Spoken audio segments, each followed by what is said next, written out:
கார்த்திகை தீபம் சீரியலோட இன்னைக்கான ஒரு சூப்பரான ரிவ்யூ தாங்க இந்த வீடியோவில் நம்ம பார்க்க போகிறோம். நம்ம சேனலை மறக்காமல் சப்ஸ்கிரைப் பண்ணிவிடுங்க. பக்கத்தில் பெல் ஐக்கான் இருக்கும், அதையும் ப்ரெஸ் பண்ணிடுங்க. வாங்க வீடியோக்குள்ளே போகலாம். ரேவதியும் கார்த்தியும் மணமேடையில் உட்காந்துட்டுருக்க, இன்னொரு பக்கம் 2 ரவுடிங்க நம்ம ரேவதியோட ஆசிரமத்தில் வளர்த்துட்டு இருந்த அந்த குழந்தை தீபாவை கூட்டிகிட்டு வந்துடுறாங்க. அப்போ அந்த குழந்தை அம்மா அப்படின்னு சொல்லி கொடுக்குதுன்னு ஓடி வராங்க.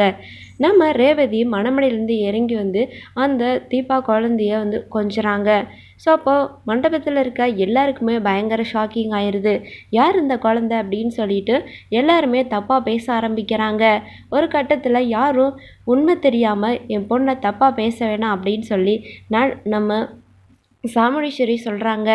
எல்லாருக்கும் உண்மை இப்போது தெரிய போகுது. நான் சொல்கிறேன், இந்த குழந்தை யார், நான் ஏன் இவ ஏன் என் அம்மான்னு கூப்பிட்றா அப்படின்ட்டு.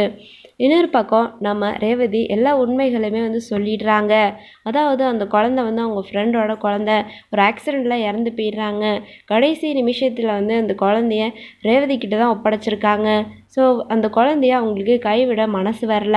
அதனால அவங்களுடைய குழந்தையாவே அவங்க ஆசிரமத்தில் வளர்த்துட்டு வராங்க.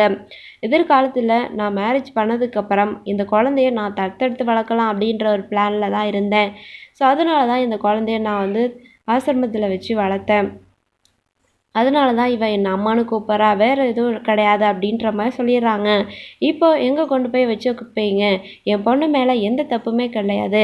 ஒரு மனிதாபிமானத்தோட தான் இந்த குழந்தைய இவன் ஆசிரமத்தில் வச்சு வளர்த்துட்டு இருந்திருக்கா. நான் ஆரம்பத்தில் இதை சொல்லியிருப்பேன். எங்கள் அப்பா அம்மா என்னை தப்பாக நினச்சிப்பாங்களோ அப்படின்ற ஒரு பயத்தில் தான் நான் இதை சொல்லாமே விட்டுட்டேன் அப்படின்னு சொல்கிறாங்க. சரிம்மா, ஓகே, இதெல்லாம் அப்புறம் பேசிக்கலாம். இப்போது உன் மேலே எந்த தப்பு இல்லைன்னு தெரிஞ்சு படிச்சு நீ போய் மணவரையில் உட்காரு அப்படின்னு சொல்லிட்டு நம்ம ரேவதியை போய் உட்கார சொல்கிறாங்க. கார்த்தியும் பார்த்தீங்கன்னா அவங்க மேலே எந்த தப்புமே இல்லைன்னு நான் நம்புகிறேன்.